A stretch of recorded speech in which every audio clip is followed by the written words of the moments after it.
Estimada audiencia, bienvenidos a Simañá Lecturas de Salón, una plataforma que coordina en el marco de las actividades organizadas por la Asociación de Estudios Judeo-Latinoamericanos, conocida como LAJSA, y a la cual les invito a afiliarse. Mi nombre es Cintia Gabay y soy investigadora y escritora.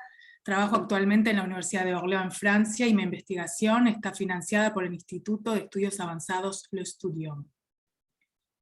Hoy nos reunimos para conversar junto a la y el integrante del colectivo Salamanca, Lea Maguas y Diego Rothman, acerca del volumen que han editado junto a Michelle McQueen, con el título de, y aquí se los muestro, Possession and Dispossession, Performing Jewish Ethnography in Jerusalem, publicado recientemente por la editorial de Gruyter.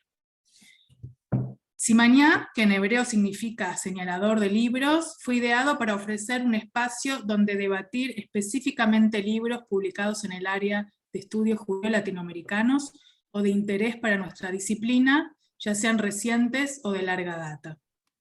De modo que les invito a presentar libros con nosotros, independientemente de si son ustedes los y las autoras o bien lectores curiosos, si consideran que, por dar algunos ejemplos, es necesario leer juntos la poesía de Clara Vetter, las traducciones de Pini Katz o los ensayos de León Rosichner, este es el espacio ideal para hacerlo de forma colectiva.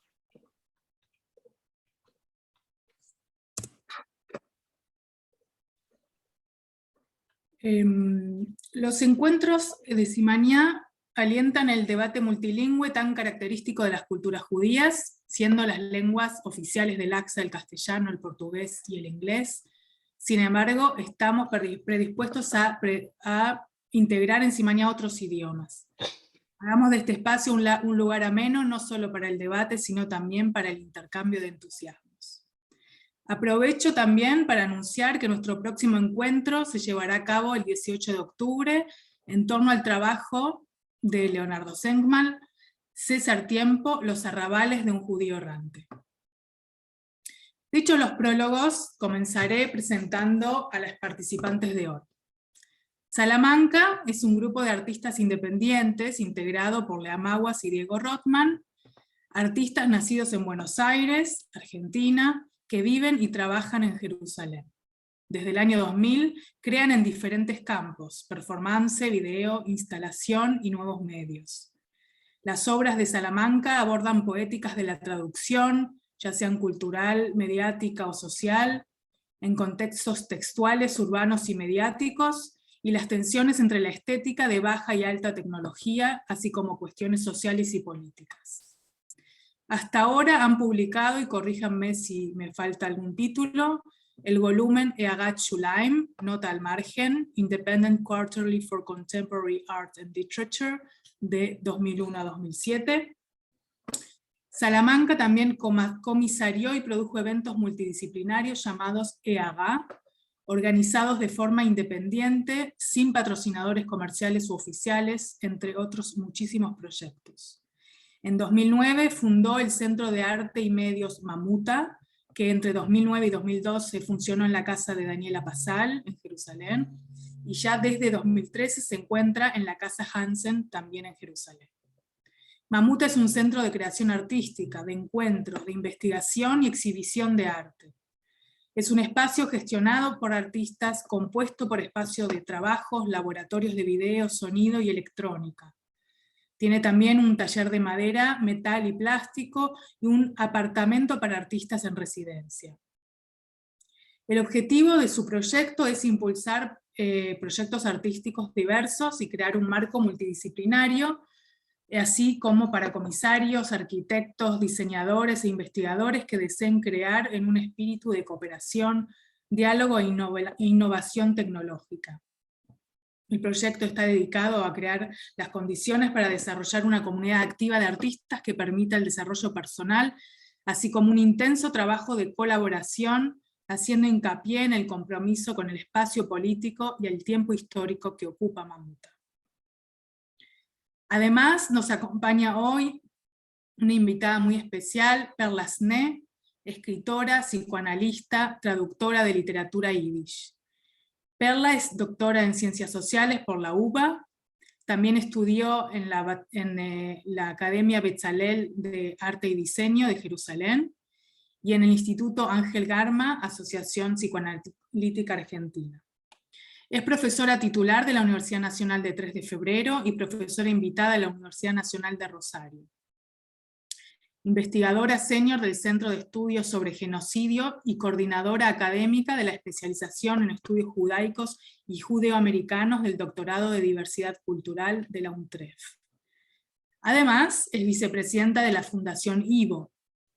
Ha publicado, entre otros, libros como Ciudad Autónoma en 2006, Bíblicos también en 2006, Jarabe de Pico, Buenos Aires Yiddish, La Shoah en el siglo del lenguaje del exterminio, el exterminio del discurso, junto a el Dr. Kosaca, Lengua Vespertina en 2019, y muy importante, Palabras para decirlo, en 2012, libro que mereció el Premio Nacional de Ensayo Sociológico, otorgado por el Ministerio de Cultura del Gobierno de la Nación Argentina. Muy prontito, si no me equivoco este año, 2022, va a salir la segunda edición de este libro. Respecto entonces a nuestra presentación de hoy. Possession, Dispossession, Performing Jewish Ethnography in Jerusalem, es un volumen muy particular, porque reúne los géneros del catálogo artístico, de la investigación, la imagen y el diálogo. A grandes rasgos recorre la tarea artística, curatorial e investigadora del colectivo Salamanca, en colaboración con otros artistas, y es de nuestro interés porque sin duda se nutre de una concepción bien latinoamericana, que es el de la creación-investigación. Desarrollando diversas formas de intervención de la investigación científica en el arte, así como de la creación artística en la investigación, produce resultados de interés para un amplio espectro de disciplinas, sociedades y espacios. Ubicando a menudo en el centro de su quehacer la pregunta acerca de lo político en el arte, Salamanca ha sabido sacudir el espacio público jerosolimitano, exacerbar las prácticas de colaboración y solidaridad, cuestión que le ha permitido estirar sus tentáculos hacia otros espacios como lo son Latinoamérica, Canadá o Europa. A mi parecer, su tarea se merece una dedicada atención por parte de los y las investigadoras culturales, que además no se verán defraudados porque la seriedad del trabajo de Salamanca no es sino resultado del humor más inteligente que ha visto en mucho tiempo el terruño de Jerusalén. Les doy la palabra entonces Diego y Lea para empezar, más tarde seguiremos con Perla. Muchas gracias, Cintia. Muchas gracias por la presentación y gracias a todos por estar aquí.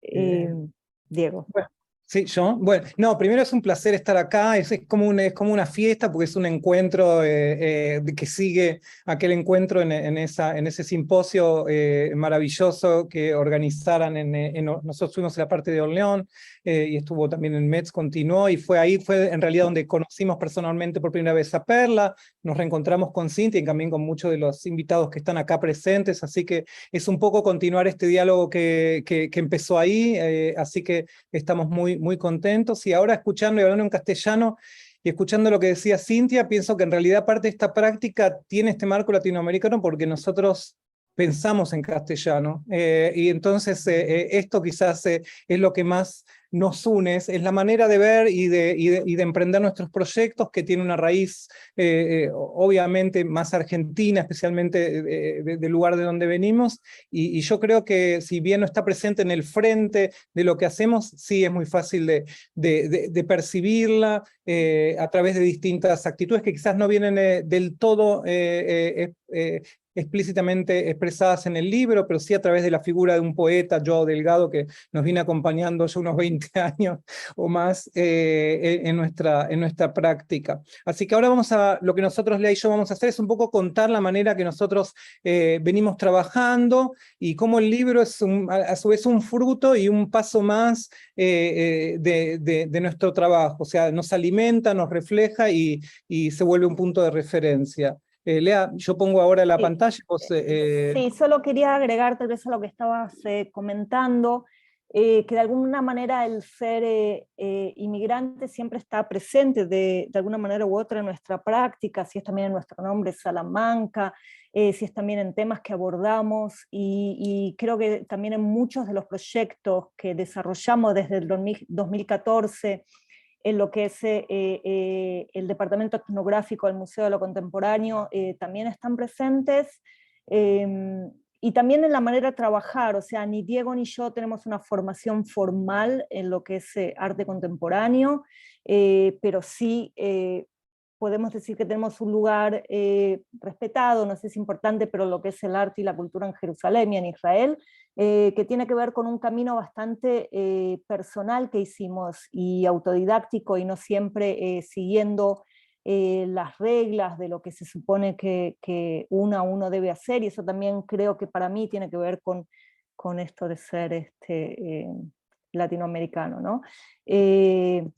Así que aquí estamos viendo el libro. Diego, si querés. Sí, esta es, bueno, la versión inglesa del libro, que es una versión diferente un poco a la hebrea, está hecha también, digamos, editada con Michelle McQueen de la Universidad de Queens en Canadá, que nos dio la posibilidad de darle al libro una perspectiva y una mirada desde otro lugar que no sea digamos, para una audiencia general, y con ella también escribimos una nueva introducción a través de un diálogo. Esta es una mirada de los participantes del libro, o sea, es un libro que incluye la participación de investigadores académicos muy, muy importantes, la mayoría de la Universidad de Jerusalén, también la Universidad de Tel Aviv. Los voy a nombrar porque han hecho un trabajo, no solo en escribir en realidad para el libro, ellos fueron parte de distintas partes del proceso de investigación nuestra, dentro de los proyectos artísticos, a través de charlas con los artistas mismos, a través de un diálogo de varios años que venimos teniendo con ellos. Es gente a la que conocemos también unos 15, 20 años, Galit Hassan Roquem, Shalom Tzavar, Rachel Elior, Yoram Bilu, Dafna Ben Shaul, Freddy Roquem. ellos son los investigadores, digamos, que han contribuido al catálogo, a veces expandiendo los temas que trabajamos en proyectos artísticos, y a veces escribiendo a partir de los proyectos mismos. Y los artistas es una lista muy grande: Hanan Abu Hussein, Yeshayahu Rabinovich, Adi Kaplan Shahar Carmel, Itamar Mendeflor, Gen Cohen, Pesi Komar, Carmel Bar, Shira Borer, Lilorian, Joseph Sprinzak, Victoria Hanna, y también estamos hablando de gente que son parte de una comunidad artística con la que venimos compartiendo trabajos durante los últimos 20 años, desde que 20 tantos años que empezamos a trabajar aquí en Jerusalén. Y esto es a manera de introducción, y ahora vamos a hablar más un poco de los contenidos mismos. Lea, ¿querés decir dos palabras Sí, solo también me gusta, bueno, sí, lo que vemos aquí es la imagen de la casa donde comenzó el Centro de Arte Mamuta, que en hebreo es una mezcla entre un mamut y una non-profit, que es Amutá. El nombre de nuestro centro de arte es Mamuta, y al principio una fundación nos dijo que había una casa en Enkarem, que Daniela Pasal, que fue una artista polaca que emigró a Israel, que sobreviviente del Holocausto, que la dejó para que sea un centro de arte multicultural,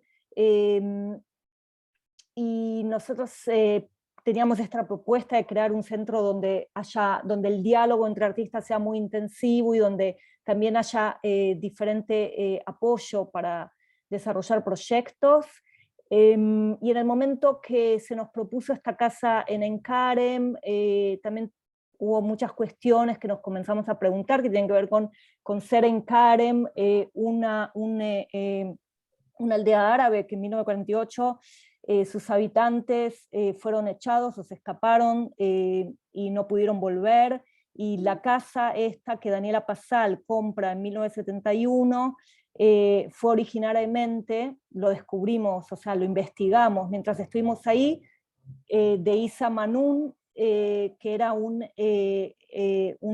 investigador y académico palestino, y mucho de lo que hicimos allí en Karem tenía que ver con tratar de hablar, de tocar, de tratar estas cuestiones que tienen que ver con el lugar y la casa donde estábamos.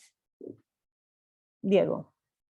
Sí, bueno, de eso justamente parte de estos proyectos, estuve hablando de esto en el simposio que Susana organizó y Silvia Hansman en una colaboración del IVO y la UBA, así que está online también, así que no vamos a hablar y expandir sobre eso, pero bueno, nuestro trabajo tiene mucho que ver con el lugar donde estamos, con lo social, lo político, lo económico, tratando, digamos, de dialogar y traer y darle un poco de voz a esas cosas de las que no se hablan, y un poco de alguna manera, como escribió una vez un crítico, Uzi Tsur, de nuestros eventos, como un D-Book que entra dentro de los edificios, y ahí estoy tratando ya de dar un poco de esto que está detrás de este libro, ¿no? Que habla de esta idea de possession y dispossession, de cómo a veces, digamos, utilizamos ciertas estructuras para dar voz a voces que no se oyen, y esto viene en nuestro trabajo de una manera o de otra. Luego en el 2013, Lea, ¿querés contar lo de Hansen, el paso? En el 2003, bueno, finalmente tuvimos que dejar el lugar donde estábamos en Encara, en parte también porque tuvo que ver con nuestra ocupación con las cuestiones políticas del lugar, y hay un festival aquí afuera, no sé si ustedes lo escuchan. En el 2013 entramos a Hansen House, que fue creado, o sea, realmente, o sea, el lugar es un edificio que fue construido por un arquitecto alemán, Konrad Schick, como un hospital para enfermos de la enfermedad Hansen, o más conocido como la lepra. El nombre original es Jesus Hilfe, con la ayuda de Jesús. Era un hospital de una iglesia alemana, la iglesia de Moravian Church. Y cuando entramos a Hansen, también descubrimos que durante 30 años el director médico del hospital era Taufik Canaan, que también fue un etnógrafo palestino muy importante. Él fue el director del hospital entre 1918 y 1948, y en la exhibición histórica que hicieron en Hansen, nosotros estamos ahí solo en Hansen, tenemos solo una parte, y hay una dirección más grande arriba nuestro, y en la exhibición histórica que hicieron no había ninguna mención de Taufik Canaan, lo que nos pareció sumamente extraño. Y Diego también, que tiene que ver con sus estudios de folclore judío, trajo a colación que Taufik Canaan y Shayansky trabajaron en épocas muy paralelas. Entonces pensamos que sería interesante tratar el tema de etnografía y arte contemporáneo partiendo de estas dos figuras. Entonces, bueno, este es el punto de partida, digamos, del proyecto del departamento etnográfico. Estas dos figuras, Taufik Canaan por un lado, que tiene que ver con el espacio donde nosotros estamos, con el interés en el folclore y en la medicina popular, por eso, digamos, él conectaba el ser doctor con la medicina popular y comienza a coleccionar, entre otras cosas, amuletos para estudiar otras maneras alternativas de la medicina, o cómo el pueblo, digamos, interactúa. Y Jansky, que ha hecho la expedición etnográfica, que tiene influencia muy grande hasta hoy, son los motivos más importantes para nosotros para desarrollar una serie de trabajos que intenta también ver si hay algún tipo de encuentro entre la etnografía, entre el folclore y el arte contemporáneo, el arte visual contemporáneo, que son que junta acá, por lo menos en Israel, temas que no son tan fáciles de compartir. El tema de lo diaspórico y de lo judío no son los temas, digamos, más populares del arte contemporáneo israelí. Siempre ha quedado, digamos, a través de lo que es el rechazo de lo diaspórico, el rechazo de las culturas judías diaspóricas, el yiddish, en especial en los años, sí, quizás hasta hace unos años, son parte también que tiene que ver también con mi investigación académica y también con los temas que a nosotros nos interesan. Entonces empezamos a generar proyectos artísticos que combinan la investigación académica y la investigación con lo artístico. Y proponemos a algunos artistas trabajar justamente con esta colección de amuletos. La colección de amuletos de Taufik Canaan, no tenemos acceso a ella, se encuentra en la Universidad de Birzeit, y tiene unos 2.500 items, la palabra en castellano, y pero tiene acceso en la internet. Entonces, 3 artistas, de los cuales acá vemos 2 artistas, han hecho trabajos basados en las fotos que veían en la internet. Del lado izquierdo ven unos medallones, que tenemos aquí también en casa, uno que nos regaló Hanan Abu Hussein, una artista palestina israelí, que tomó un medallón, que era un medallón, digamos, que se colgaba, pero lo agrandó, lo hizo de concreto, utilizando también el mismo texto del medallón original, pero tratando de traer, digamos, como hablando un poco de la necesidad del amuleto para la casa que ha perdido, digamos, a sus habitantes. No voy a entrar ahora en todo lo que sería digamos, la exégesis de estos trabajos, y Yeshayahu Rabinovich, un artista judío, él agarró y hizo réplica de los amuletos de Taufik Canaan. Entonces él crea los amuletos de Taufik Canaan de Yeshayahu Rabinovich, que se ven exactamente igual, pero por fuera, pero por dentro son totalmente diferentes. O sea, aparentan ser el mismo objeto, pero el contenido, o sea, lo principal del amuleto, que es la brajá, lo que está dentro, que es secreto, obviamente no es lo mismo que los amuletos originales. Ese es uno de los trabajos que trataba un poco lo de Taufik Canaan. Otro trabajo que trataba la historia del hospital es a través de esta película Heim. Lea, si quieres decir, contar algo. Heim es una película hecha por Adi Kaplan y Shahar Carmel, que también colaboramos con ellos en muchísimos proyectos y los vamos a volver a nombrar a lo largo de esta charla. Y lo que ellos han hecho es tomar diferentes, las monjas que trabajaban aquí, que eran también enfermeras, tenían que escribir a fin de cada año como un report que servía para juntar dinero para las diferentes misiones de esta iglesia en diferentes partes del mundo, y estos reports son accesibles en la internet, y ellos leyéndolos crearon una película que por un lado está basada en lo que las hermanas escribían, y por otro lado es todo found footage, se ve como una película original del hospital Jesus Hilfe, pero también mucha parte de esta película es ficción, y cuenta la historia, diferentes historias dentro de este lugar, y lo interesante también es que esta película, sabiendo que es ficción, también la querían poner luego en la exhibición sobre el hospital, aquí arriba, como una película que es documental, ¿no? Original, documental. Bueno, al final esto no pudo ser porque los materiales de video son todos sacados de la internet, no es que tenían los derechos, pero también es un proyecto que también toma la historia del lugar y crea un trabajo de documentación y ficción a la vez.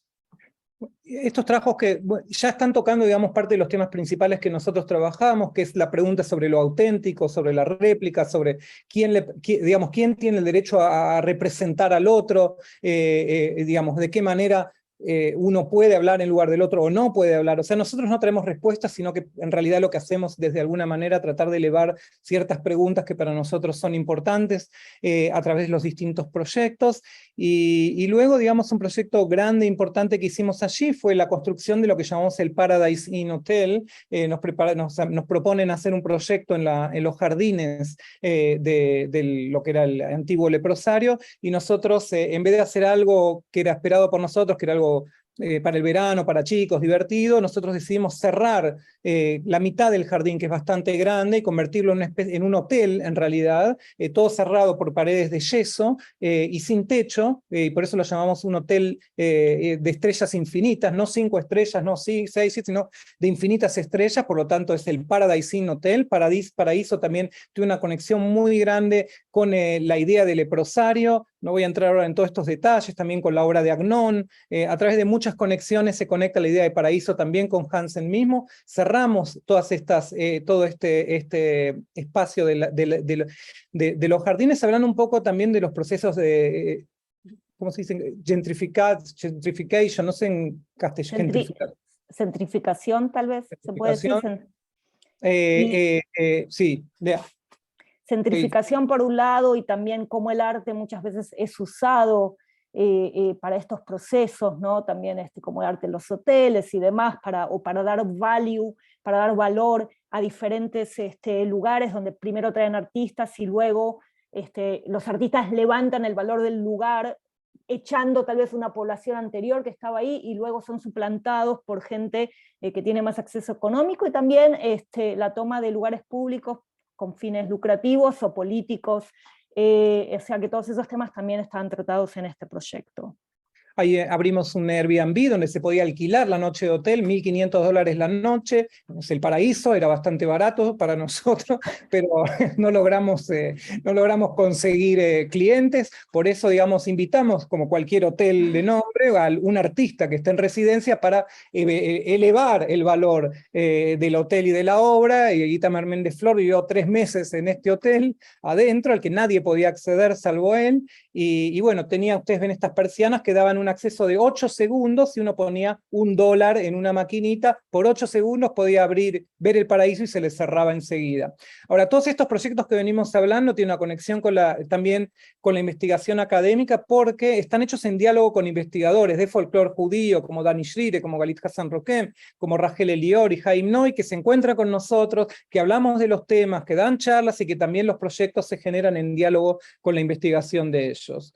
Acá hay un poco una documentación justamente en una de las charlas con Rachel Elior y Yoram Bilu, cuando empezamos a trabajar el proyecto de lo que anticipa el trabajo nuestro del Dibuk, que es un festival entero dedicado a Ansky, en realidad al Dibuk de Ansky, donde invitamos a una serie de 10 artistas a partir de un simposio con investigadores para crear trabajo, para traducir al Dibuk desde una concepción de territorialidad, donde en realidad el Dibuk se desplaza en todo el leprosario y se lo puede recorrer a través de distintos trabajos, y donde cada trabajo va reaccionando a distintos fragmentos de la obra. De eso no vamos a hablar ahora. Hay después unas fotos, después volvemos a eso. Lo que están viendo ahora es también un diálogo con el cuestionario etnográfico de Ansky. Ansky crea un cuestionario de 2.500 preguntas que en realidad, digamos, el cuestionario necesita ser contestado porque, digamos, incluye las respuestas en sí mismas. Nosotros creamos ¿cómo se dice? Un cuestionario que investiga sobre el sonido jerosolimitano. Lea, ¿querés decir, hablar También lo que hicimos es un jukebox, o sea, una máquina donde se pone monedas, como uno va con las películas americanas, como pone la monedita y escucha la canción que quiere, pero en este caso uno puede comprar por diferentes valores diferentes sirenas o alarmas, ¿no? O sea, está la sirena, por ejemplo, de Shabbat, del sábado, que todos los viernes suena. Esa costaba 3 shekel. Después estaba la sirena de Yom Kippur, si no me equivoco. Diego, ¿me ayudas? Yom Kippur, la sirena de la Shoah, la sirena de Yom La sirena de Yom HaShoah. Había alarma de guerra, que era la más... 8 shekel y 10 shekel la alarma de guerra, que era la más cara. Lo que se llama Zakat Emet. Y todo esto venía acompañado de un cuestionario donde también investiga sobre cómo, digamos, el sonido nos va condicionando a nosotros en la sociedad israelí, cómo a través, digamos, del sonido estamos siendo condicionados y reaccionados, marcándonos límites, marcándonos momentos en el periodo del año, y cómo nos conectamos a través del mismo. Luego viene el trabajo del Dibuk, el encuentro con los investigadores. Esto es parte de la territorialidad del Dibuk desplazada en todo el leprosario a través de distintos trabajos performáticos de distintos artistas, que digamos, van a terminar en la expansión de uno de estos trabajos en un Dibuk, en un proyecto colaborativo, que después Perla va a hablar un poco más de esto, así que nosotros no vamos a expandir. Todas las fotos que están viendo son del libro mismo. El libro es un libro que combina, como lo dijo Cintia, el registro de la obra, la investigación y un poco los procesos de producción artística y creativa que están conectados entre nosotros. Esto es la reconstrucción de un Tish, donde está el Tish reconstruido, la mesa, digamos, del Rebbe de los sábados, y donde también nos encontramos a hacer talleres durante la exhibición. Este es en vez de un Arona Kodesh, un Arona Esh, el Arón del fuego, que está puesto donde está la manguera de los bomberos. Y este es un candelabro, que en realidad un candelabro, esto ya es algo más personal, que hizo mi papá, un candelabro eléctrico. Él trabajaba en Buenos Aires, en un negocio de electricidad, y en su tiempo libre le hizo a mis abuelos un candelabro eléctrico. Entonces me lo traje en uno de los viajes y lo llamamos el Shabbat eterno, porque en el momento que uno lo prende, en realidad ya después no puede apagar más. Y ahí, bueno, Shalom Zabar, un investigador, digamos, de judaica, escribió un artículo muy interesante en relación a toda la halajá sobre el encendido de velas eléctricas o no. Un video de Purim muy interesante que registra cómo los chicos en Purim van reflejando las complejidades de la sociedad israelí. Esto es en la ciudad de Lod, familia de los artistas. Sí, familias de artistas que los filmaron durante 10 años, y cómo se iban disfrazando cada año, los diferentes disfraces. Y luego vamos a ir terminando mencionando brevemente los proyectos que tienen que ver más con Sukkot. Lea, ¿querés contar un poco? De hecho, los proyectos de Sukkot, hay 3 proyectos que son el cuerpo más grande de proyectos que comienzan en el 2014. Nos invitan de la dirección de Hansen a hacer una sukkah en los jardines aquí de Hansen, una sukkah pública, que también sea innovativa, somos artistas, que sea creativa y demás, pero bueno, nuestro interés estaba en pensar en Sukkot también como un recordatorio del tiempo, ¿no?, que los judíos han sido refugiados, y traer esta cuestión de quién es refugiado hoy, en el área, ¿no?, en donde nosotros vivimos, y haciendo una colaboración con Alon Cohen Lifshitz, que trabaja en una non-profit que se llama Organización Sin Fines de Lucro, que se llama BIMCOM, que es de arquitectos para derechos humanos. Nos conectamos con Abu Suleiman, de la tribu Ja'alin, una tribu beduina que fueron exiliados del sur de Israel y ahora están en la zona C, en los territorios ocupados, en una especie de limbo a nivel de derechos, a nivel de ciudadanía y demás. Hicimos una colaboración con ellos donde les propusimos comprar con el dinero que nos habían dado de Hansen una estructura de cómo viven ellos, y que son estructuras que también están todo el tiempo en riesgo de demolición. O sea, todo el tiempo puede venir el Estado israelí y demolérselas porque son ilegales, pero no tienen una posibilidad de vivir de manera legal tampoco. Y bueno, y nos propusieron también darnos esta estructura que no estaba en uso, y la reconstruimos de manera...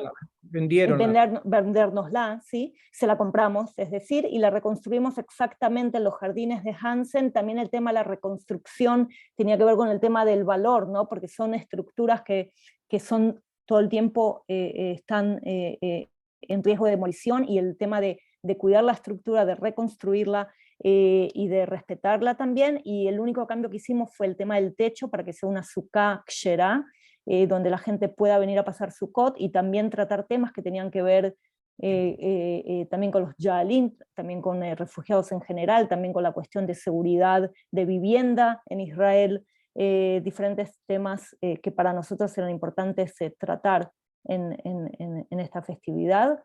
¿Y querés contar el tema del museo?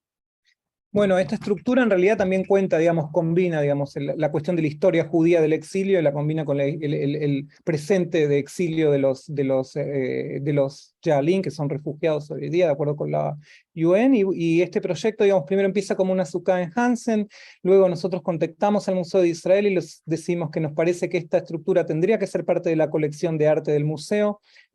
Hacemos la historia muy corta porque esto es para una charla mucho más larga. Finalmente nos preguntan cuánto costaría, le decimos 10 veces más de lo que la pagamos, porque la mitad va hacia los Ja'alin, o sea, hacia la tribu beduina, y la mitad hacia el centro de arte.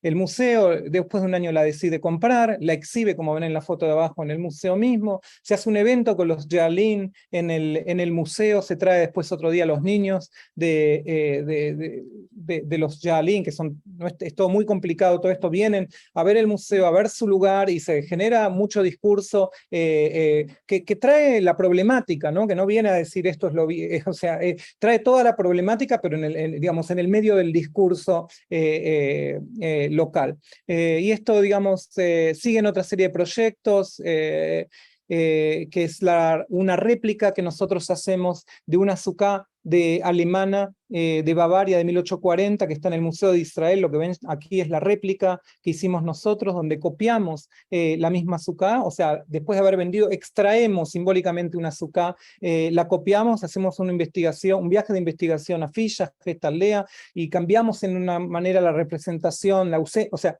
lo que antes era la presencia de los judíos se convierte en la ausencia de los judíos, lo que antes era la referencia a lo local, que era Villach, que está a los costados del azúcar, y ¿cómo se dice? La nostalgia por Jerusalén, aquí se convierte Jerusalén en la referencia de localidad, y la Bavaria se convierte, digamos, en el símbolo o en un ícono de anhelo, digamos. Y luego viene una versión nueva, una copia de la copia, que tiene que ver un poco con nuestra estadía en Canadá, que sigue hablando de esta cuestión de lo errante,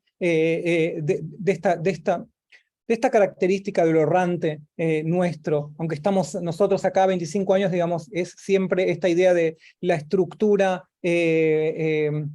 ¿cómo se dice?, efímera, de lo efímero, como una de las características de nuestra vida, de nuestra sociedad, y este es el fin de nuestra presentación. Lo único importante, quizás para decir antes de pasar a darle el micrófono a Perla, que va a ser mucho más interesante que esta presentación muy informal nuestra, es que el libro, una de las características que tiene es que es de acceso libre, por lo que pueden accederlo. Después voy a buscar el link no sé si Cintia, yo lo lo tenés pongo ahora yo puedes lo pongo. poner, y pueden bajar y leerlo libremente. Está en inglés, no en castellano, pero bueno, esto al menos es gratuito, y tiene una versión obviamente impresa. Así que bueno, muchas gracias, Cintia, y bueno, Perla, te damos la palabra. Una versión en hebreo, ¿sí? También. Sí, Hay sí, una sí. versión, sí. Bueno, antes que nada agradezco esta invitación enormemente. Yo participé de ese congreso que mencionó antes Diego, coincido, tan hermosamente organizado y tan valioso, y bueno, ahí los conocí su arte, su performance. Como ustedes se darán cuenta de lo que mencionó Diego hasta ahora, y mencionaron Diego y Lea hasta ahora sobre el libro, que apenas rozaron por encima algunas cuestiones de este libro, que es un libro verdaderamente torrentoso y exuberante, y que me pareció que para responder a esto yo debía escribir algo, y eso es lo que hice, y voy a leer este texto como respuesta a esta invitación. Lo que pasa que es muy difícil abarcar todo, simplemente son algunas cuestiones las que voy a mencionar acá, y después, si hay tiempo, retomaremos otras cosas. El texto se llama Leer lo borrado o escribir con la voz. Voy a comenzar por 2 epígrafes, 2 citas. Una: no abraces a los muertos, no lleves en ti el cementerio, los muertos ahogan a los vivos. Marcel Schwab. Y otra: la tradición de todas las generaciones muertas oprime como una pesadilla el cerebro de los vivos. Karl Marx. Estamos ante un libro singular. Publicados originalmente en hebreo, leemos en inglés los textos que lo componen, muchos de los cuales hablan de El Dibuk, una obra escrita originalmente en ruso, preestrenada en yiddish y también representada en hebreo, amén de polaco, italiano, francés, búlgaro, danés, entre otras lenguas. Por mi parte, hablo de todo esto en castellano, o, como yo prefiero decir, en lengua argentina, lengua de un país que no carece de sus propios D-Books. Si agregamos que en estos últimos días el país se vio asolado por fantasmas de un salvajismo inesperado, aunque bastante previsible, quizás más que leer debamos hoy exorcizar. Al fin y al cabo, también este de algún modo es un libro fantasma, ya que no existe como tal en castellano, salvo por un texto de Diego Rothman que no me privé de leer porque, si bien entiendo bastante bien el inglés, me es más placentero leer en castellano. Y el placer no puede no ser, al menos para mí, un argumento de lectura. Como fuere, si para leer o para exorcizar, no podemos dejar de lado el compromiso ético que requiere toda aventura intelectual. Sumergirnos en este libro no deja de serlo, y por eso agradezco a los autores esta oportunidad. Dije antes, un libro singular, y como ven, por más de una razón. Posesión y Desposición no es un catálogo de obras con artículos tutores, ni un volumen académico con registros de obra. Con todo, es el resultado de experiencias artísticas y académicas, el intento de dilucidar por parte de varios creadores / autores cómo pensar la obra artística sin interrumpir su realización.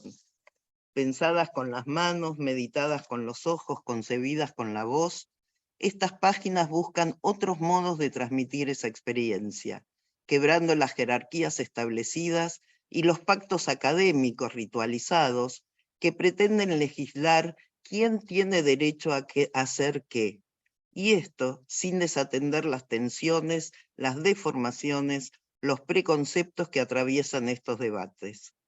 Este libro busca así, y cito, tanto una erudición como una colaboración y una creación comprometidas. Compromiso, vaya palabra. Para los que tenemos cierta edad, la palabra guarda resonancias específicas. Suena a París, a Buenos Aires incluso, pero de otros tiempos, a un existencialismo hoy casi vergonzante, seguramente anacrónico. ¿Estaremos ante un libro sartreano? No es seguro, pero parece haber cierta frescura en el modo de recuperar el término que lo renueva y nos lo hace llegar sin despojarlo de una herencia que no sabemos si tiene presente. Este libro es, y así lo declara en su introducción, una invitación a, cito, continuar borroneando las líneas entre investigación y creación, o sea, una invitación al borroneo. Nada mal si de creación y compromiso hablamos. Los proyectos aquí reunidos están en curso. Cada uno es un work in progress que dialoga con diferentes artistas, investigadores, familias, comunidades, desde perspectivas que pretenden desafiar la compartimentación entre disciplinas en una aproximación que, al desdibujar los límites entre etnografía y arte contemporáneo, da en llamarse etnografía contemporánea. Se trata entonces del borroneo como práctica artística, de conversaciones que, partiendo de algunos acuerdos básicos, buscan trascender los marcos convencionales, subvertir los límites estipulados, reinstalar esas conversaciones en nuevas lenguas y nuevos contextos, abriendo a dimensiones inéditas. Para empezar, la dimensión del entre. Todo lo que ese entre toca se ve afectado. No es el entre de la así llamada, comillas, interdisciplina, respetuosamente equidistante, que atiende a lo diverso con la atención del turista ilustrado sin traspasar los límites, sino una fuerza que, desconociendo las fronteras, contamina y se contamina aun si no tiene pasaporte. Quizás, si pensamos a la lectura como una performance, esta presentación sea un modo de responder a esa invitación y pueda constituirse en una de esas dimensiones, puesto que el libro no es un resumen o un recordatorio de las obras incluidas, sino una nueva invitación. Una invitación que acepto sin poder responder cabalmente, apenas señalando algunas estaciones de mi recorrido por la experiencia de asomarse a este libro, compartiendo algo de esa vivencia, incluyendo la hermosa tentación de la asociación libre, un poco por deformación profesional, ustedes saben, soy psicoanalista, pero acercándome más a Borges que a Freud, o quizás a ambos. Estamos entonces ante un libro caudaloso. No es articulación homogénea de conocimientos en una ciencia, sino una práctica creativa investigativa que vive de su propia y persistente disparidad, la de todos los planos que la componen y que, sin embargo, no se integran en un todo. Es un libro que, de modo casi diría aluvional, busca subvertir la noción tradicional de museo, postulando una especie de museo fuera del museo, al que llama Museo de lo Contemporáneo. Asimismo, el texto nos cuenta sobre la academia clandestina, Underground Academy, que también puede ser la academia que está en el sótano.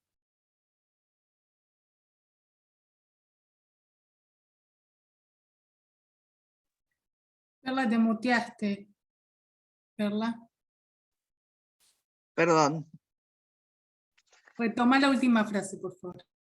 Asimismo, el texto nos cuenta sobre la academia clandestina, Underground Academy, que debe leerse en relación con la Academia de Arte y Diseño Bezalel, Academia Leomanut Beizuf Bezalel, sobre la que, si después hay tiempo, diré algo más. La primera parte se centra en los aspectos históricos de dos sitios. Uno es el lugar donde se estableció lo que aquí se denomina Museo de lo Contemporáneo en Ein Karem, antaño la residencia de Isa Manuri, académico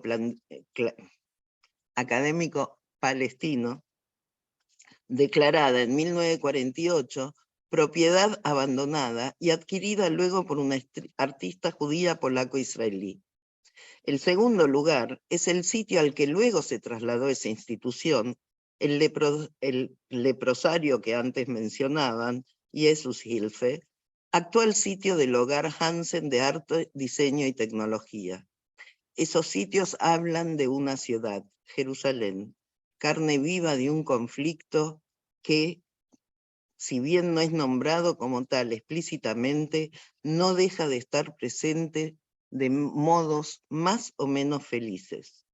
Desde esta perspectiva, el texto hasta puede ser considerado como una original meditación política, menos en el recurso a expresiones de desagradable resonancia, como la de Dorit Yerushalmi, mito nacional sionista, que en el trabajo desplegado con y sobre la imagen y la ruptura que genera, por ejemplo, al desligar las imágenes de su sonoridad habitual. Las luchas sociales, políticas, humanas, son, lo sabemos, también luchas idiomáticas. Si lo olvidamos, la lucha pierde profundidad y puede llegar a perder el vago pero irrenunciable deseo de alguna forma de justicia. Una de ellas es la justicia idiomática. A nadie le gusta ser injusto. Quizás el arte, y sobre todo este modo de entender el arte, sea un modo de consolar a quienes deben ser injustos, diciéndoles que quizás haya motivos para eso, o que quizás haya un modo de reparar la injusticia. Entiendo que lo que este libro busca apunta en esa dirección, en la de la justicia y el consuelo. La tercera parte está dedicada a la fiesta de Purim y la de Sukkot, con la detenida consideración de la Sukkah eterna, que es ejemplo de un trabajo etnográfico artístico que no desconoce su contexto histórico, geográfico y cultural, incluyendo no solo las situaciones actuales, sino en la historia extendida de los conflictos en la región. Hay también una cuarta parte que se ocupa de China, de la que poco y nada puedo decir. Y finalmente, el libro agrega unas páginas especialmente dedicadas a actividades para los niños, rasgo que me parece particularmente auspicioso. Dejé la segunda parte para el final de esta enumeración, porque es la que quiero aquí retomar. Esta está dedicada a la fascinante figura de Ansky, Shloime Zalman Rapoport, el autor de El Dibuk, y su expedición etnográfica, realizada en los años 1912-1914, cuyo resultado fue, entre otras cosas, la escritura de esa obra. No podría, y no solo por cuestiones de tiempo, no digo comentar, sino apenas reseñar todos los textos que aquí se incluyen. No podría interpretar como se lo merece, por ejemplo, el meduloso y erudito trabajo de Rachel Elior y Yoram Bilu, que reclama una lectura mucho más detenida y cuidadosa que la que aquí podría caber.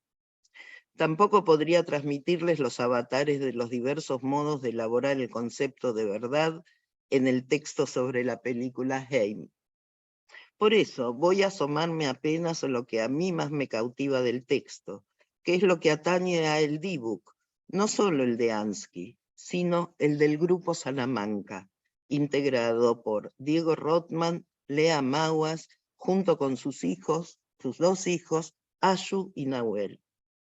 Salamanca recrea la película original El Dibuk de 1937 en una especie de reescritura sonora del texto fílmico, dotando a las imágenes de archivo de nuevas voces.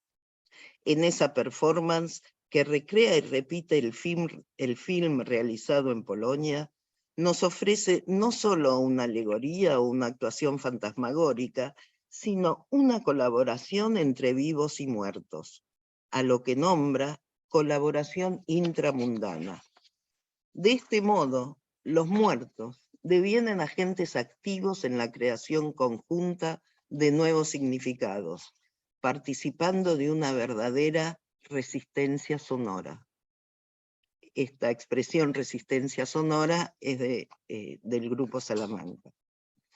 El yiddish original de entonces es reemplazado por el yiddish universitario de hoy, en boca de actores académicos, despojados de toda experiencia de una vida cotidiana en ese idioma. En la escena final del film, lo sustituido no es solo la voz de los personajes, sino sus mismas palabras. En vez de morir para reunirse con su amado por toda la eternidad, Lea, la protagonista, pronuncia nuevas palabras que dan aire a su lucha individual en pos de decidir sobre su propia vida y su propio cuerpo en el marco de un discurso revolucionario de justicia social que está tomado de un personaje, es un personaje literario que crea el Grupo Salamanca, que es este poeta Joao Delgado. Lea pronuncia palabras con las que se niega a morir por un ideal, un amor o una patria. Es decir, dice Salamanca, se niega a entrar en el archivo y regresa del pasado para estar presente y bailar con los vivos. Y no bailar con un muerto como lo hace en la película original. Surge así una noción particularmente interesante, que es la de un palimpsesto sonoro, es decir, una cadena de sobreimpresiones de voces ausentes que se inscriben una sobre la borradura de la otra. El doblaje enfatiza lo borrado, al tiempo que crea un texto sonoro que es, a la vez, nuevo y diferente. En este sentido, se trata de una meditación sobre el hablar una vez que la Shoah ha advenido y que todo ese mundo ha sido aniquilado, volviendo a contar la historia en un contexto histórico nuevo. Los actores, sostiene Salamanca, persisten en la memoria del espectador como fantasmas, y cada nueva interpretación sostiene o altera las expectativas despertadas de los roles anteriores. En la interpretación tradicional del Dibuk de Hannah Robina, quien reitera año a año una actuación anquilosada que culmina en la imagen de una mujer de 68 años interpretando a una joven novia, Lea simboliza la tierra y la nación, abonando el mito sionista nacional. En cambio, la Lea de Salamanca resurge para reclamar su cuerpo, deconstruyendo el mito sionista corporizado en la anquilosada figura de Hannah Robina. Lea Hannah Robina, la madre de la nación, se opone a Lea Salamanca, la madre del Galut. La elaboración, intensa y dedicada, gira en torno a qué hacer con la voz de los muertos. Entre una especie de espiritismo tecnológico y una visión del pasado que rechaza toda nostalgia, esa convidada de piedra, Salamanca no deja de ensayar modos de colaboración con la voz de los muertos, quizás como lo hacen Schwab o Marx, intentando denunciar su peso en el mundo de los vivos. Pero aquí se impone un rodeo, que no es una mala manera de avanzar. Un Dibuk es el espíritu de una persona tan pecadora que incluso se le niega la entrada al infierno. Este espíritu retorna para poseer el cuerpo de un ser vivo con cuya lengua habla y dice su queja. El espíritu, suspendido entre dos mundos, zwischen zwei Welten, que es así como se llama la obra en realidad, acosado por los demonios, busca refugio en un cuerpo vivo para huir de su tormento. Sin embargo, es preciso subrayar que Honen, cuyo espíritu retorna para poseer el cuerpo de su amada Lea, no es un pecador, al menos no más que cualquier mortal. Por el contrario, él ha sido víctima de la maldad de aquel que incumplió su palabra, comprometiéndola en un acto de irresponsable temeridad. Honen es un alma que fue expulsada de este mundo antes de su hora, y por tanto tiene con los vivos asuntos pendientes. De ahí que, como Dibuk, se adhiera de la raíz Dalet Bet Kuf a un ser vivo. El Dibuk, entonces, al menos este Dibuk, no prospera en el temor a lo desconocido, sino en el temor al retorno de lo ya conocido, es decir, los propios actos, sus consecuencias. Asimismo, en la obra, un rabino realiza, a pedido del propio Dibuk, un juicio en el que se dirime la historia del acuerdo vulnerado, estableciéndose una pena para quien ha incumplido el trato, el padre de Lea. Se realiza el exorcismo y el alma de Honen es expulsada del cuerpo de la novia, aunque permanece cerca de ella, que se encuentra en el centro de un círculo protector mágico.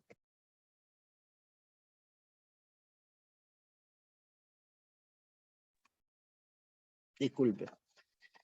Yo misma no me quiero escuchar así.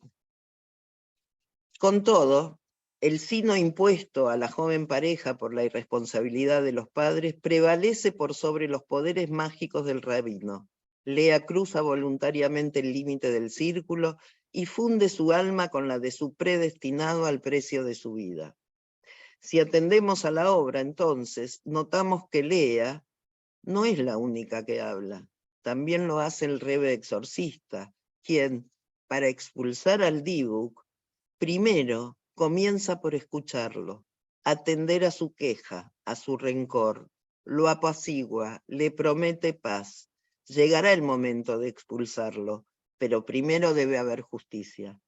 Quizás de lo que se trata es de hacer lugar a ese espectro en nuestra lengua, alojarlo aun si solo quiere callar, porque incluso en silencio el Dibuk nos dice que eso ha ocurrido, que eso no debe ser olvidado.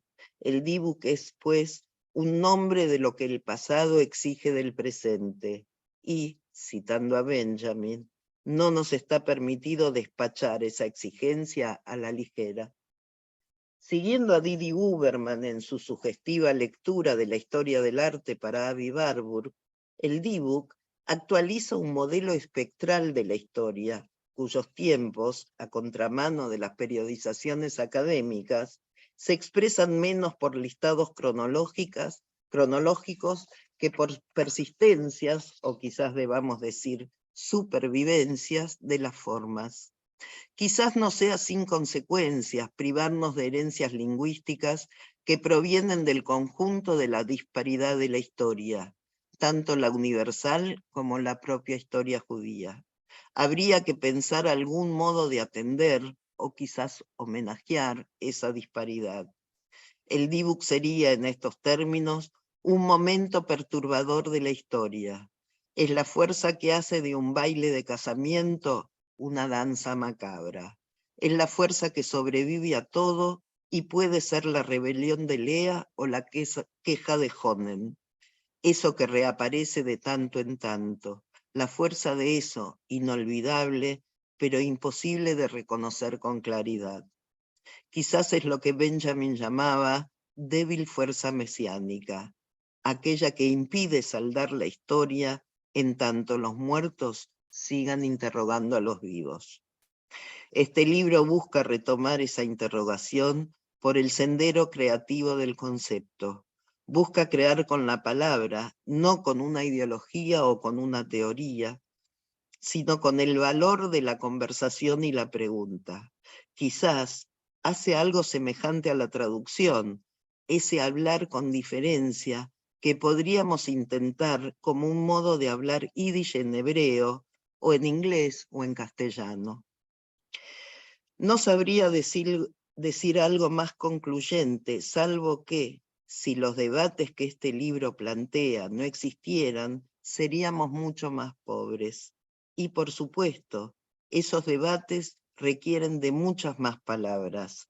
Me honra que los autores me hayan convocado a intentarlas aquí, y me alegra haber podido decir al menos algunas pocas. Muchas gracias. Muchas gracias, Perla. Precioso texto. Y me gustó que leyeras y leerte cuando escribís, escucharte. Tenemos tiempo para Yo unas solamente preguntas. una cosita, Perla, no hay palabras para lo que acabas de leer. Emocionadísimos, así que el honor es nuestro de estar acá con vos y teniéndote acá como invitada. Solo quiero decir que Lea se tuvo que ir a buscar a uno de los integrantes de Salamanca, el más chiquito, así que se quedó hasta un minuto antes del final. La disculpo en nombre de ella, que no quiso interrumpir. Así que después te escribimos. Pero sí, dale, Cintia, sí. Bueno, decía que tenemos un ratito para hacer comentarios y preguntas. No sé si querés vos, Diego, responder de alguna forma a lo que dijo Perla, o si también alguien en el público quiere hacer alguna pregunta. Yo creo que si hay alguien del público, mejor, pero...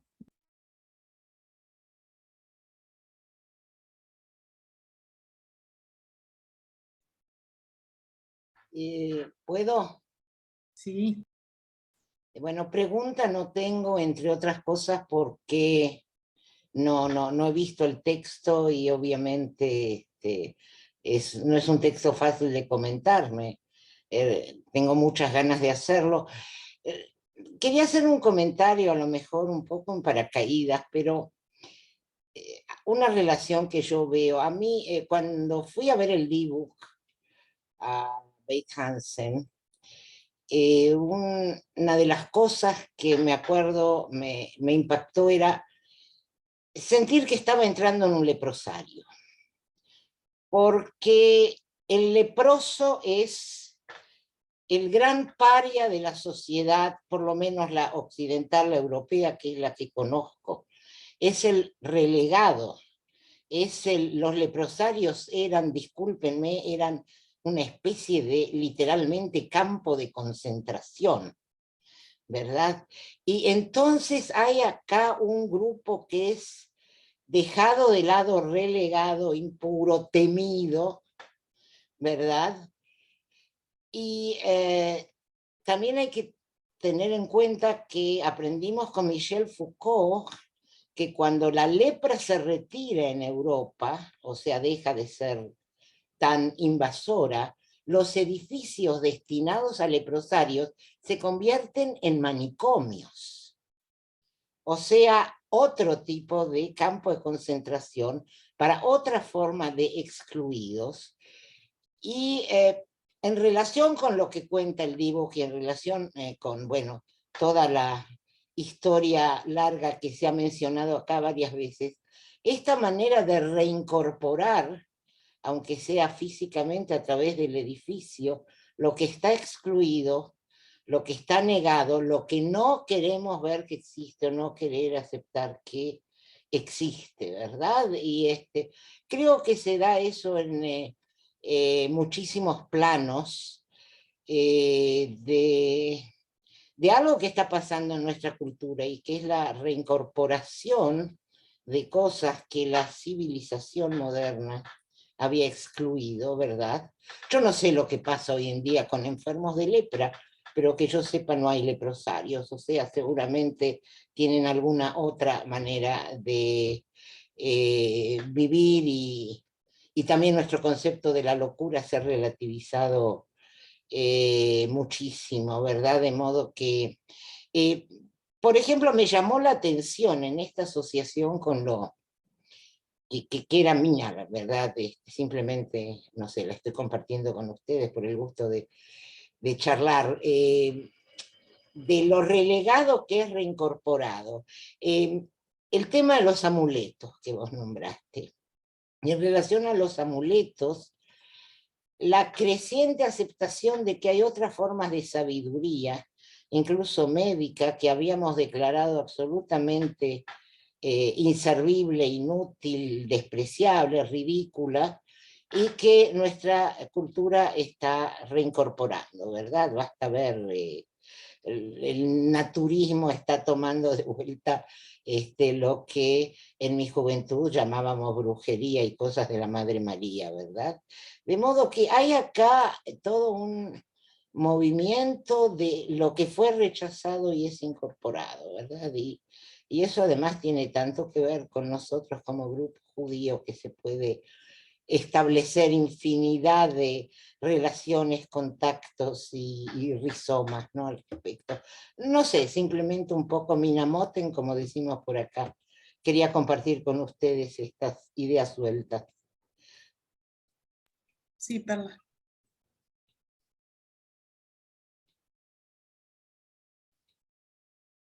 Sí, lo que dice Florinda me devuelve al libro. Este libro tiene la cualidad de disparar muchas cosas en muchos sentidos, por eso yo hablaba de la asociación libre. Por ejemplo, en referencia a los edificios, la idea del edificio, la presencia que guarda en sus paredes ese edificio, que es una especie, los edificios, por ejemplo, para mí la cuestión de la SUCA me despertó la visita a diversos, por ejemplo, la sinagoga, la iglesia Santa María la Blanca en Toledo, que era una sinagoga antes, y conserva en las paredes las letras hebreas, como si las letras parecen uno podría decir es un dibujo escrito en la pared, y está ahí e interpela silenciosamente. Lo mismo las sinagogas en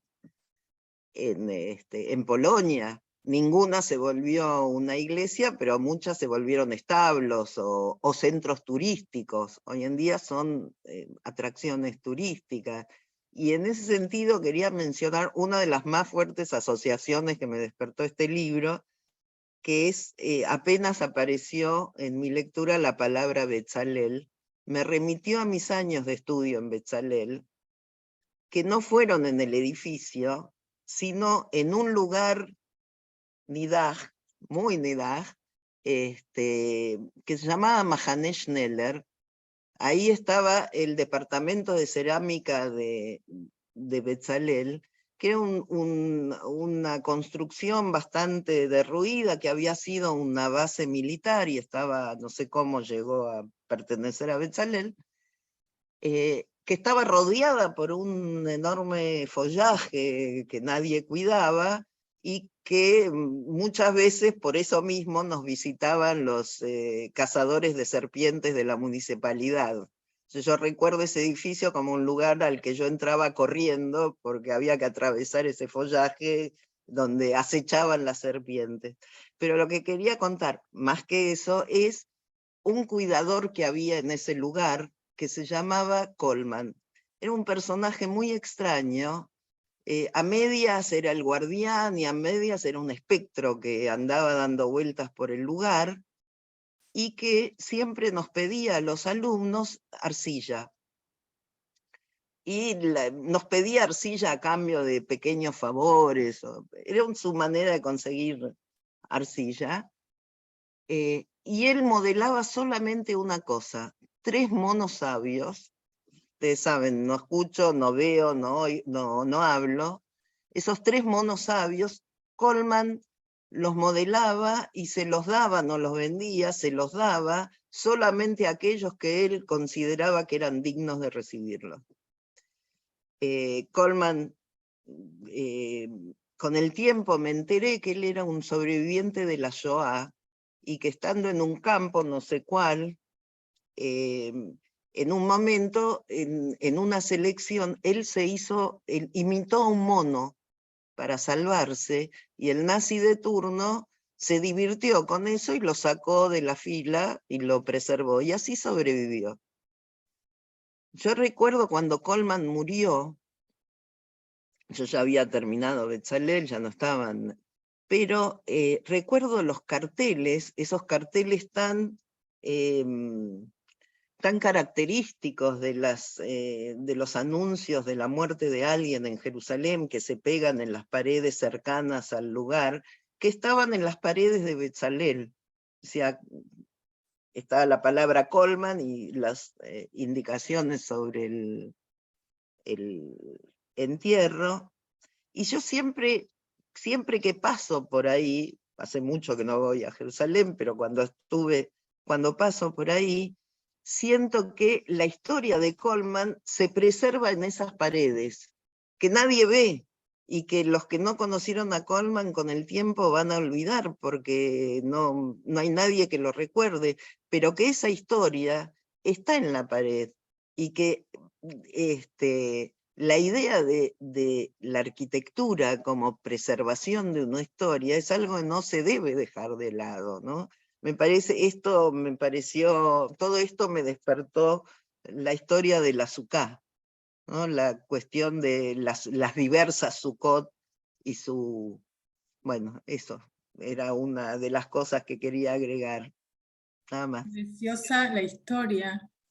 Yo agrego un comentario chiquito antes, porque en Schneller es justamente el lugar donde Taufik Canaan estudió sus estudios alemanes primarios, que fue el que fuera el director del leprosario, del que hablamos al principio. O sea, la historia está bastante circular en este sentido. Sí, no, y además una cosa que mencionó Florinda, que me parece también muy interesante, yo comparto la sensación de inquietud que me despertó la palabra leprosario. Quizás en efecto, hoy en día la palabra no tiene el peso, la carga de cuestión ominosa que solía despertar. Pero es cierto, ya mencionar un leprosario trae trae consigo todo una carga de lo ominoso, lo que contagia, lo que acecha, que es siempre lo que se le achaca, ¿no?, al que se quiere excluir de la sociedad. Nada más. Perdón, díganos para que nos ubiquemos dónde queda el Mahané. No me acuerdo bien, es la entrada de Jerusalén. Hoy día queda en la zona de Mea Shearim, en la zona, están construyendo unos edificios de lujo para digamos, ortodoxia. Estaba ahí en el Instituto de Geología israelí, funcionando hasta hace un par de años. El edificio ya no está. Y aparte que va a quedar, digamos, bueno, viste como remodelan partes, dejan parte histórica, pero construyen unas torres. Si buscan Schneller, creo que aparece ahí ya los programas. Ok. Susana, Florinda está silenciada. Que Florinda estaba hablando, pero está silenciada. Está, si vas desde la Tajaná Merkazit, camino a Aratzofim, pasas más o menos por la zona de Sí. Schneller, que entre paréntesis es, ante todo, en Jerusalén se la conoce como oficina de reclutamiento militar en este momento, lo cual también es una vuelta de tuerca bastante interesante. Sí. gracias. No, vos me preguntabas si quería decir algo. La verdad es que es difícil hablar después de ustedes. Es muy fuerte todo lo que transmiten y todo lo que, por lo menos yo me quedo elaborando y esperando el próximo encuentro. Porque es como los trabajos de Salamanca, ¿no? Que vienen como cada tanto tiempo volvemos a retomar el hilo de la conversación. Y bueno, por suerte, como podemos cada tanto volvernos a escuchar, no solo con Salamanca, también con Perla, con Florinda, bueno, y con Cintia, por supuesto, que es más reciente el vínculo, pero también estos encuentros, no sé, yo me quedo después tejiendo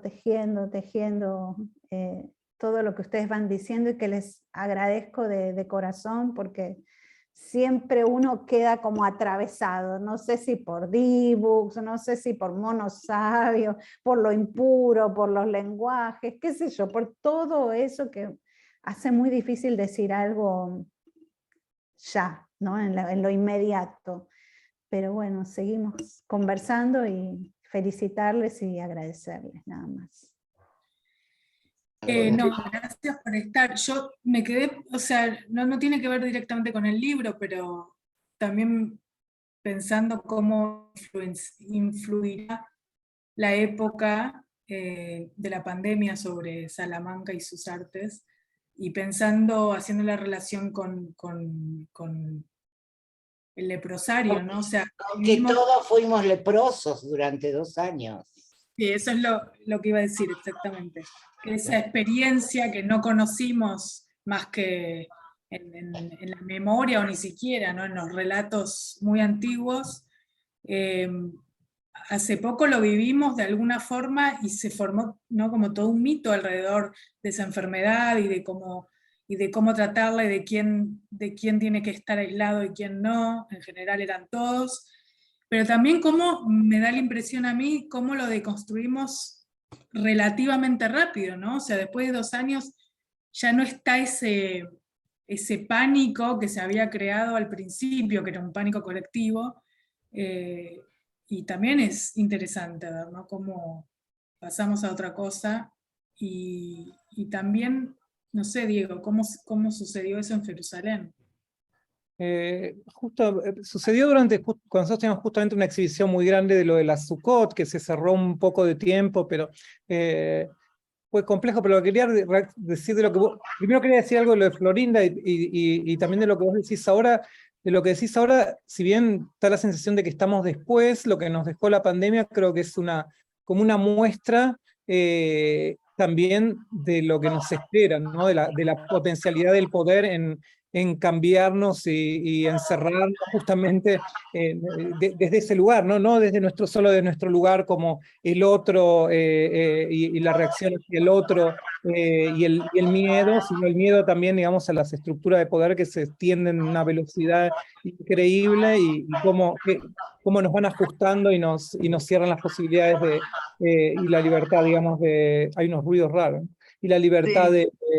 de movimiento, que fue creo que una de las cosas más terribles que vivimos, ¿no? Y tiene que ver mucho con lo del leprosario y la historia del leprosario, que en lo de Foucault se convierte en manicomio, pero después aquí se convierte en el lugar donde también los artistas están, o sea, es también, ¿no?, el lugar, o sea, con quién se lo identifica este tipo de espacios, o sea, hay una pregunta también que viene a significar que esos son los lugares donde se puede mantener una cierta alternativa, una cierta autonomía, de alguna manera, aunque Hansen es más complejo, pero para comentar el caso. Por un lado, Florinda, de lo que vos decís, sí se da un lugar a lo que no se le daba lugar antes, pero hay otros nuevos, que digamos, y otras maneras no sé si de expulsión o de llevar, o sea, digamos, de sacar a este o al otro de los centros de discurso, de conversación de la sociedad. Y el libro y esta conversación es parte de lo mismo, es parte en realidad, como lo dijo Perla, es parte de un diálogo continuo que va tomando formas de exhibición, de ponencias, de diálogos, de encuentros, y así para nosotros es un placer enorme también poder hablarlo en castellano o en argentino, como diría Perla, porque yo eso se lo comenté el otro día también, no sé si lo hablé con Susana, el hecho de poder hablar en castellano, en argentino, de todo esto da una libertad que es única para nosotros. Y ver también a Miriam acá, que fue parte tan importante también de toda nuestra práctica, ayudándonos de manera increíble durante tantos años, es también, cierra toda una práctica y toda y Florinda, que me la acuerdo viniendo a ver también, los primeros proyectos nuestros hace, no sé, 25 años, ahí a Casa Argentina, o sea, es como, o sea, esa fiesta de Orleans sigue acá y seguimos festejando este diálogo continuo que es realmente un placer. Y Cintia, gracias por esta plataforma porque permite mucho más de lo que pareciera permitir un Zoom que es tan, ¿no?, tan flaco en sus posibilidades. Y Perla, yo medio estoy cerrando, no sé por qué, pero a través de la emoción, pero Perla, realmente no hay palabras para decir lo profundo, lo poético, lo precioso, la lectura increíble, y que también ilumina y nos deja ver de una manera mucho más interesante de lo que nosotros mismos hacemos, que es un placer, un honor tenerte acá, o sea, que hayas dedicado este tiempo a leer el libro, y obviamente Cintia, vos también, y a todos los que están acá. Así que yo, en nombre de Lea, mío, y de los que participaron del libro, gracias, realmente, de todo corazón. Gracias a ustedes, Diego, gracias Perla, gracias enormes. Quiero Gracias a ustedes. un pedido, si alguien me puede mandar por mail el link del libro, porque del chat no alcancé a tomarlo, ¿ok? Sí, Te lo mandamos por email, Florinda. Ok. Sí. Perlita, Bueno. un placer escucharte como siempre. Yeah. Un lujo de público y de hablantes. Bueno, nos vemos en la próxima, que es el 18 de octubre, con Leo Senkman, y muchas gracias por participar. Hasta la próxima. Hasta la próxima y gracias a ustedes. Chao.